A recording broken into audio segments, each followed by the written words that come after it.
नमस्कार. आपण हे जे काही राजकीय विश्लेषण करतोय म्हणजे मतदान झालेलं आहे आणि निवडणूक प्रक्रिया म्हणजे पार पडलेली आहे. फक्त आता निकाल येणं बाकी आहे आणि तो 21 तारखेला निकाल येणार आहे. आपण साधारणपणे प्रभाग क्रमांक 1, 2, 3, 4, 5, 6 या प्रभागामध्ये नेमकी काय परिस्थिती आहे आणि कोण विजयाच्या जवळ जाण्याची शक्यता आहे, तर याविषयी एक थोडंसं विश्लेषण आपण करतोय. त्याच मालिकेमध्ये आता आपण नगर परिषदेच्या ह्या निवडणुकीतील प्रभाग क्रमांक 7 मध्ये सर्वसाधारण महिला म्हणजे प्रभाग क्रमांक 7 मध्ये याच्यामध्ये जवळजवळ 6 उमेदवार आहेत. त्या 6 उमेदवारांना सुजाता कराडे, अंजली घाडगे, संगीता धबधबे, नजमा लियाकत बागवान, वनिता विक्रम शिंदे, रजिया शेख असे 6 उमेदवार आहेत. तर पुरुषांच्या मध्ये मात्र या ठिकाणी 5 उमेदवार आहेत. या म्हणजे ह्या प्रभागामधलं जे एकूण मतदान आहे ते 6,315 आहे. त्याच्यामध्ये महिला 3,190 तर पुरुष 3,125 एवढे मतदार त्या ठिकाणी आहेत. आपण साधारणपणे असं म्हटलं होतं की साधारणपणे या मतदारसंघामध्ये 65, 66, 67% मतदान होऊ शकतं. तेव्हा आपला अंदाज या प्रभागाच्या संदर्भात बराचसा जवळ गेलेला आहे. या प्रभाग क्रमांक 7 मध्ये जे एकूण मतदान झाले ते 4,352 झाले. त्याच्यामध्ये महिला म्हणजे 2,062 महिलांनी मतदानाचा हक्क बजावलेला आहे, तर 2,290 पुरुषांनी मतदानाचा हक्क बजावला आहे. एकूण 4,352 मतदान झालेलं आहे आणि ते आपण म्हटलं होतं की 67% मतदान होईल, पण तिथं जवळजवळ 1-1.5% जास्त झालेलं आहे. एकूण मतदान जे झालेलं ते 68.92 म्हणजे जवळजवळ 69% मतदान झालेलं आहे. या प्रभागाचा जर अंदाज आपण साधारणपणे घेतला तर वनिता विक्रम शिंदे या कमळ चिन्हावरती उभ्या होत्या आणि त्यांच्या समोर रजिया अबुजार शेख ह्या मात्र तुतारी ह्या चिन्हावरती उभ्या होत्या. तुतारी वाजवणारा माणूस म्हणजे राष्ट्रवादी काँग्रेस पक्ष शरदचंद्र पवार. आणि बाकी जे काही कपाट, एअर कंडिशनर, सफरचंद, पुस्तक तर ह्या सगळ्या अपक्ष होत्या. त्या अपक्षामध्ये मात्र संगीता दत्तू धबधबे तर यांचा थोडासा दबदबा त्या ठिकाणी आहे, कारण दत्तू धबधबे हे अनेक वर्ष नगरसेवक राहिलेले आहेत, तर त्याच्यामुळं त्यांच्या भागामध्ये त्यांचा दबदबा निश्चितपणानं आहे. आणि रजिया अबुजार शेख यांचासुद्धा बुधवारपेठ आणि संपूर्ण जे काही आपल्याकडं मोमेडियन वस्ती आहे तर त्याच्यामध्ये सुद्धा त्यांचा एक आपल्याला दबदबा जाणवतो. पण त्याच्याबरोबरीनं याच प्रभागामध्ये नजमा लियाकत बागवान ह्या पण उभा आहेत. त्यामुळं मुस्लिम मतदार आहेत त्यांच्यामध्ये मोठ्या प्रमाणामध्ये या ठिकाणी ज्याला पण विभागणी होईल असं एक दिसतंय. पुरुषांमध्ये सुद्धा 5 उमेदवार आहेत. धीरज घाडगे बॅट घेऊन उभे आहेत, सागर धोत्रे मशाल घेऊन उभे आहेत, म्हणजे शिवसेना उबाठा या पक्षातर्फे. नंतर नवाज रफिक शेख उभे आहेत, धनुष्यबाण घेऊन उभे आहेत म्हणजे शिवसेना एकनाथ शिंदे. त्यानंतर आनंद ज्ञानेश्वर शेंडे हे चालण्याची काठी घेऊन अपक्ष म्हणून उभे आहेत. आणि त्याबरोबरीनं मनोज सुरेश शेंडे हे माजी उपनगराध्यक्ष आणि श्रीमंत छत्रपती उदयनराजे भोसले यांचे अत्यंत जवळचे कार्यकर्ते किंवा मानले जातात, तर ते या ठिकाणी कमळ या चिन्हावरती उभे आहेत. तर यासुद्धा पुरुषांच्या मध्ये सुद्धा जर आपण पाहिलं तर 1, 2, 3 पक्ष आहेत. म्हणजे शिवसेनेचे दोन्ही शिवसेना या ठिकाणी आहेत आणि भारतीय जनता पार्टी आहे. तर त्याच्यामुळं जर आपण ह्याचं सगळं बघितलं आणि मतविभागणीचा जर विचार केला तर या प्रभागामध्ये सुद्धा महिलांच्यामध्ये थोडीशी आपल्याला एक ज्याला आपण चुरस होईल असं वाटतंय. वनिता विक्रम शिंदे यांच्यामध्ये आणि संगीता दत्तू धबधबे यांच्यामध्ये काहीतरी एक चुरस होण्याची शक्यता आहे. प्रत्यक्षामध्ये परिस्थिती वेगळी असू शकते, कारण दत्तू धबधबे यांचा एक दबदबा आहे असं मी त्या ठिकाणी म्हटलं होतं. परंतु पुरुषांमध्ये सुद्धा जर आपण विचार केला तर आनंद ज्ञानेश्वर शेंडे हे चालण्याची काठी घेऊन जे उभे आहेत त्यांच्यामध्ये आणि मनोज शेंडे यांच्यामध्ये एक मुकाबला होईल किंवा त्यांच्यामध्ये थोडंसं घासाघीस होईल असं वाटतंय. पण तरीसुद्धा मी सुरुवातीपासून म्हणतोय जसं की एका ठिकाणी पहिलं जर कमळ चिन्हावरती जर आपण बटन दाबलेलं असेल तर पुढचं दोन्ही कमळ या चिन्हावरती बटन दाबलं जातं. वेगवेगळ्या चिन्हांवरती लोक मतदान करत नाहीत. त्याचा जर आपण विचार केला तर या ठिकाणी महिलांच्यामध्ये थोडीशी चुरस, पण पुरुषांच्यामध्ये मनोज शेंडे यांचं पारडं जड आहे असं आपण म्हणता येईल. कारण जयेंद्रदादा चव्हाण म्हणा किंवा ही जी काही जुने नेते मंडळी आहेत त्या सगळ्यांचा प्रतापगंज पेठ आणि त्या सगळ्या परिसरावरती त्यांचा एक प्रभाव आहे आणि त्यांचे पूर्ण पाठबळ त्यांना मिळालेलं होतं. आता आपण प्रभाग क्रमांक 8कडे वळतोय. प्रभाग क्रमांक 8मध्ये सुद्धा 6 उमेदवार आहेत. पुरुषांमध्ये 6 उमेदवार आहेत आणि स्त्रियांमध्ये सुद्धा 6 उमेदवार उभे आहेत. म्हणजे तिथं षटरंगी असा सामना आहे. या प्रभागाची जर आपण आकडेवारी पाहिली तर महिला 2861 मतदार आहेत, पुरुष 2798 आहेत, एकूण मतदार 5670 होते. आणि प्रत्यक्षात झालेलं जे मतदान आहे त्याच्यामध्ये महिलांनी 1583 तर पुरुषांनी 1571 एवढं मतदान केलेलं आहे. म्हणजे थोडंफार महिलांनी जास्त मतदान केलेलं आहे. एकूण मतदान झालेलं 3161 झालेलं आहे आणि 55.75% म्हणजे जवळपास 56% एवढंच मतदान झालेलं आहे. जर टक्केवारी जर आपण पाहिली तर इथं टक्केवारी मात्र कमी झालेली आहे. त्याच्यामध्ये पुरुषांच्यामध्ये मिलिंद जगन्नाथ कांबळे चालण्याची काठी घेऊन उभे आहेत. चंदन सोपानराव जाधव तुतारी वाजवणारा माणूस राष्ट्रवादी काँग्रेस पक्षातर्फे उभा आहे, शरदचंद्र पवार. त्यानंतर विकासभाऊ देशमुख हे कपाट घेऊन अपक्ष आहेत. त्यानंतर मोरे सुहास एकनाथ हे ॲटो रिक्षा घेऊन तिथं उभे आहेत. तर सुधाकर मुरलीधर यादव हे कमळ चिन्हावर अधिकृत भारतीय जनता पार्टीचे उमेदवार आहेत.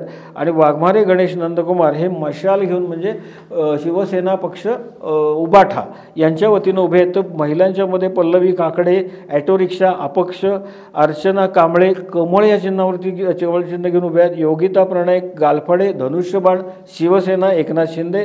त्यानंतर सुरेखा बाळूराम दाखले ह्या एअर कंडिशनर चिन्हावरती आपल्या निवडणूक लढवत आहेत.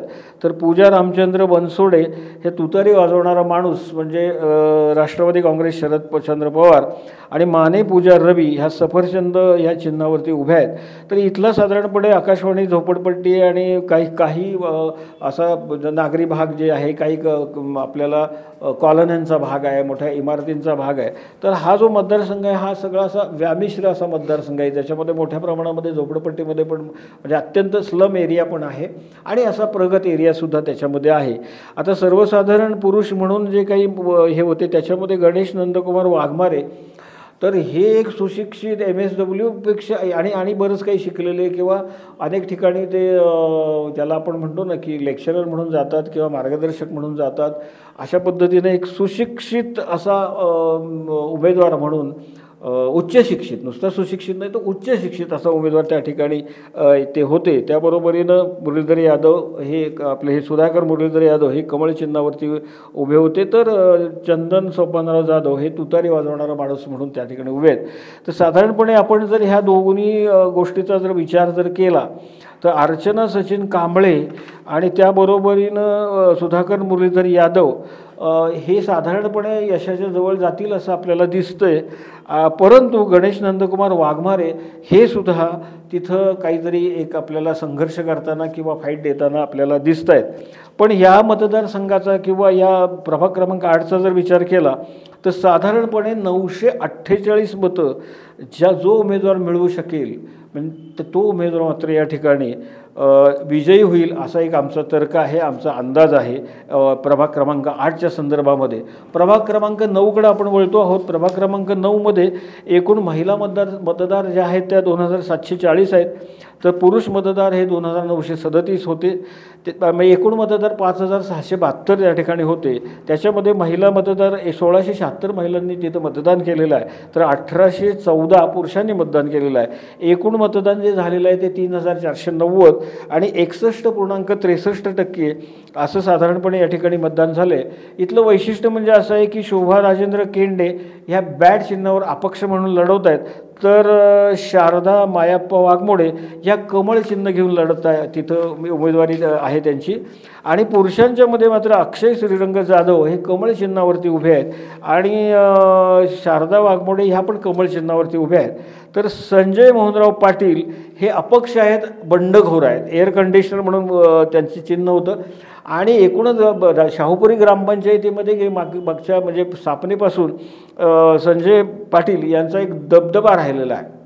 म्हणजे तिथलं राजकारण ते त्यांच्या भोवती फिरत राहिलेलं आहे. परंतु त्यातून सुद्धा एक ज्याला अँटी इन्कम्बन्सी म्हणतो त्या पद्धतीनं संजय मोहनराव पाटील यांच्याविषयी तिथे एक थोडंसं नाराजीचा सूर होता.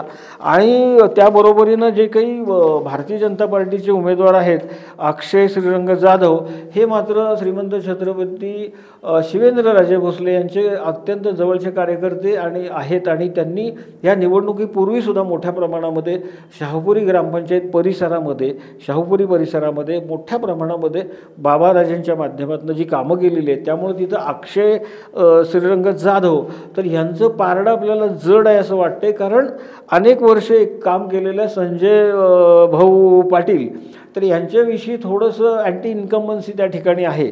तर त्यामुळे ह्यासुद्धा प्रभागामध्ये साधारणपणे 1750च्या आसपास ज्यांना मतं पडतील ते कारण इथं सरळ सामना आहे.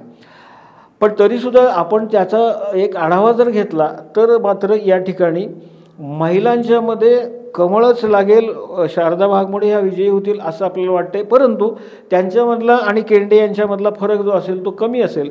परंतु अक्षय जाधव आणि संजय पाटील यांच्यामध्ये आत्ता आपल्याला असं दिसतंय की अक्षय जाधव हे एक नवीन आहेत, धडाडीचे कार्यकर्ते आहेत, शिवेंद्रबाबांचे अत्यंत जवळचे आहेत, त्यांनी कामं केलेली आहेत आणि नवीन माणसाच्या हातामध्ये ही सगळे प्रभागाची सूत्र जावीत असं नागरिकांना वाटत असल्या कारणामुळं की साधारण तसा कल दिसत असल्या कारणामुळं त्यांचा एक विजय निश्चित मानला जातोय. परंतु जो काही फरक असेल तो मात्र साधारणपणे 350-400च्या आसपास राहील असं वाटतंय. म्हणजे थोडक्यात काय तर प्रभाग क्रमांक 9मध्ये सुद्धा आपल्याला कमळ फुलेल असं म्हणता येईल. प्रभाग क्रमांक 10कडे आपण वळतोय आणि प्रभाग क्रमांक 10मध्ये मात्र जे काही महिला एकूण मतदार आहेत त्या 2552 आहेत, पुरुष मतदार 2759 आहेत, 5311 एकूण मतदार आहेत. आणि आपण साधारण अंदाज दिला होता की ह्या प्रभागामध्ये 65% मतदान होईल. तर मला ते तेवढं झालं नाही, पण त्याच्या आसपास जवळपास हे मतदान गेलेलं आहे. जे मतदान झालेलं आहे त्याच्यामध्ये 1537 महिलांनी मतदान केलं आहे, तर 1720 पुरुष मतदारांनी मतदान केलेलं आहे. एकूण जे मतदान आहे ते 3257 एवढं मतदान झालेलं आहे. आणि ह्याच्यामध्ये महिलांच्यामध्ये कमल ज्ञानू अवकिरे, विमल बाळासाहेब गोसावी तर ह्या ज्या काही अवकिरे आहेत त्या एअर कंडिशनर या चिन्हावरती उभ्या आहेत. तर विमल बाळासाहेब गोसावी हे कमळ चिन्हावरती आहेत. सौ अनिता रामचंद्र जाधव ह्या हाताचा पंजा किंवा हात हे चिन्ह घेऊन तिथं निवडणूक लढवत आहेत. तर सविता प्रमोद परामणे चालण्याची काठी घेऊन अपक्ष म्हणून लढवत आहेत. आणि त्यावरून पुरुषांच्या मध्ये मात्र चेतन शशिकांत खराडे यांचा लिफाफा अपक्ष आहेत ते. त्यानंतर मधुकर ज्ञानदेव जाधव हे ट्रॅक्टर घेऊन अपक्ष आहेत. आणि विश्वदेश शांताराम बालगुडे हे कमळ चिन्हावरती तिथं निवडणूक लढवत आहेत. आणि पुरुषांमध्ये मात्र या ठिकाणी हे विश्वदेश शांताराम बालगुडे यांचा जो विजय आहे तो पक्का मानला जातोय. कारण त्यांना मोठ्या प्रमाणामध्ये त्या ठिकाणी ज्याला आपण जनमत त्यांच्या बाजूनं होतं किंवा ते आपल्याला मतामधनं दिसेल असं एक दिसतंय. परंतु स्त्रियांच्यामध्ये मात्र विमल बाळासाहेब गोसावी ह्या कमळ चिन्हावर जरी उभ्या असल्या तरी त्यांच्यासमोर तरी कमल ज्ञानू अवकिरे त्या अपक्ष म्हणून आहेत. त्यांनी एक मात्र मोठं आव्हान तिथं निर्माण केलं आहे असं एक साधारण आपल्याला चित्र दिसलं. परंतु मी जसं म्हणलं तसं की जर पहिलं मत आपण नगराध्यक्षपदाचे जे अमोल मोहिते हे उमेदवार आहेत त्यांना कवळ म्हणून दिलं असेल तर मग पुढंसुद्धा तेच कंटिन्यू होतं. मधनंच वेगळं चिन्ह हे काही म्हणजे मतदार तसं मतदान करत नाही.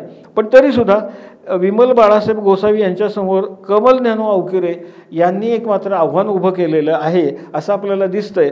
पण त्यातला आपण जर ज्याला आपण म्हणतो ना की झुकतं माप जर द्यायचं झालं तर पक्ष म्हणून किंवा चिन्ह म्हणून तर मात्र विमल गोसावी ह्या तिथं विजय होऊ शकतात. परंतु त्यांच्यामध्ये आणि कमल अवकिरे यांच्यामध्ये मात्र एक मोठ्या प्रमाणामध्ये संघर्ष होईल असं आपल्याला दिसतंय.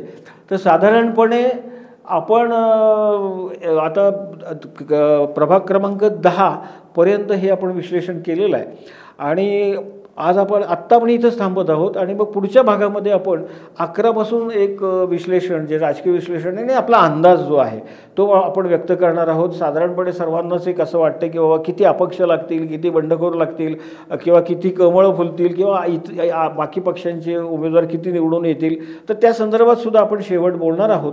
पण आत्तापर्यंत आपल्याला असं दिसतंय की ह्याच्यामध्ये जर आपण विचार केला तर ह्याच्यामध्ये कमळ हे सर्वात पुढं आहे असं एक आपल्याला प्रभाग क्रमांक क्रमांक 10 पर्यंत मात्र आपल्याला दिसतंय. त्या पुढील भागामध्ये आपण प्रभाग क्रमांक 11 पासून एक मांडणी करूया आपण. धन्यवाद.